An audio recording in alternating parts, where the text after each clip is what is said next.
दिल जिससे ज़िंदा है वो तमन्ना तुम ही तो हो, हम जिसमें बस रहे हैं वो दुनिया तुम ही तो हो।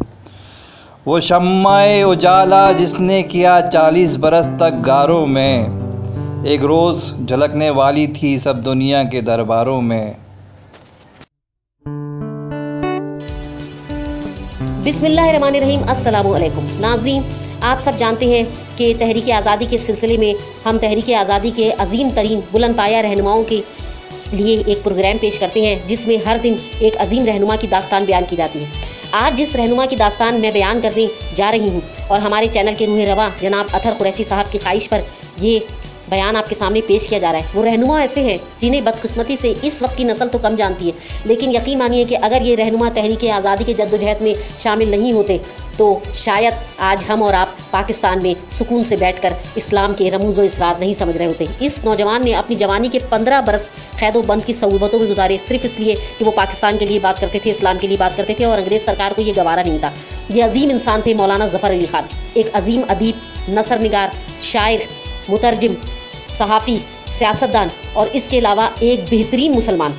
ना सिर्फ बर्रे सग़ीर के मुसलमान बल्कि दुनिया भर में जहाँ पे भी मुसलमानों पर जुल्म होता था मौलाना ज़फ़र अली ख़ान उठकर खड़े हो जाते थे। इन्होंने तुर्क सल्तनत उस्मानिया के लिए भी बहुत काम किया और उस वक्त तुर्की के लोग जिस मुसीबत में थे उसके लिए इन्होंने हिंदुस्तान में फ़ंड जमा करके तुर्की में भेजे, जो उस वक्त के रहनुमा मुस्तफ़ा कमाल अतातुर्क ने मौलाना ज़फ़र अली ख़ान का खुसूसी शुक्रिया अदा किया कि आपने तुर्क मुसलमानों के लिए इतना किया।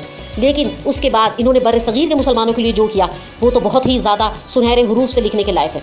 एक तो इन्होंने मुस्तकिल अंग्रेज़ों की क़ैद-ओ-बंद की सौबतें बर्दाश्त की, अपनी ज़िंदगी के 15 साल इन्होंने जेल की काल कोठरियों को दिए। इसके अलावा इन्होंने जो जुर्माने अदा किए वो उस वक्त के 2.25 लाख रुपए की रकम बनती है, जो कि आजकल की एक बहुत बड़ी रकम के बराबर है, क्योंकि उस वक्त के 2.25 लाख रुपए आजकल के 2.25 अरब रुपए के बराबर है। लेकिन इन्होंने इस्लाम का नाम नहीं छोड़ा, इन्होंने पाकिस्तान का नाम नहीं छोड़ा। इनकी एक नात को नाते कायनात कहा जाता है। ये हमद और नात लिखने में माहिर थे, इनके जैसी हमद और नात लिखना शायद ही किसी और के बस की बात हो। इनकी एक नात वो शम्मा उजाला जिसने किया 40 बरस तक गारों में, आज तक ज़बाने ज़दोआम है। इसके अलावा इन्होंने अपनी जो एक बहुत बड़ी खिदमत तहरीक आज़ादी के लिए सरंजाम दी वो थी इनका अखबार ज़मींदार। उस वक्त तीनों बड़े इशात खाने जो थे अखबारात के वो हिंदुओं के हाथ में थे। वो नहीं चाहते थे कि कोई भी ऐसा मवाद पब्लिश हो जो कि हिंदुओं के ख़िलाफ़ हो। लेकिन उस वक्त मौलाना ज़फ़र अली ख़ान ने गांधी को सामरी लिखा और अपने अखबार ज़मींदार को सिर्फ अपनी कोशिशों से चलाया, क्योंकि ना ही कोई फ़ंड होता था और ना ही किसी किस्म की सपोर्ट होती थी। बार बार हिंदुओं और अंग्रेज़ों की साजिशों की वजह से इनको जेल में भेज दिया जाता था। उसके बावजूद इन्होंने ज़मींदार कामयाबी से चलाया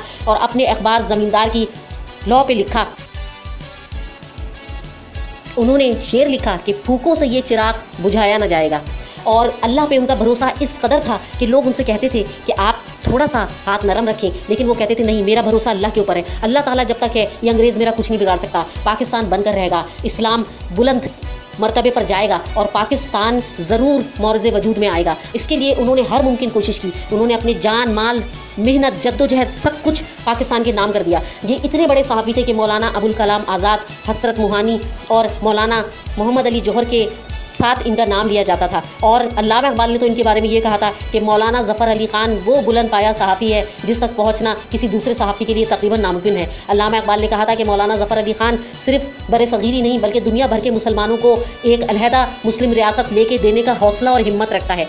तो हम सब जानते हैं कि आजकल की नस्ल को ये बातें बताना बहुत ज़रूरी है। उन्हें बताना ज़रूरी है कि आज हम जिस तरह सुकून के साथ सांस ले रहे हैं पाकिस्तान में, ऐसे ऐसे रहनुमा थे जिन्होंने अपनी पूरी जवानी जेल में बर्बाद कर दी, लेकिन पाकिस्तान के लिए काम किया। मौलाना ज़फ़र अली ख़ान की शायरी हो, उनकी सियासत हो या उनका ज़मींदार अखबार हो, उन्होंने हर चीज़ पाकिस्तान के लिए वक्फ की और बिलाकर ऐसे ही लोगों की कोशिशों से आज हम पाकिस्तान में बैठे हैं। अल्हम्दुलिल्लाह हमारा मुल्क सलामत है। परवरदिगार पाकिस्तान को सलामत रखे और मौलाना ज़फ़र अली ख़ान जैसे अजीम मर्तबत सियासतदान और अजीम मर्तबत बुलंद पाया तहरीक आज़ादी के रहनुमाओं पे अपना खुसूसी करम फरमाए।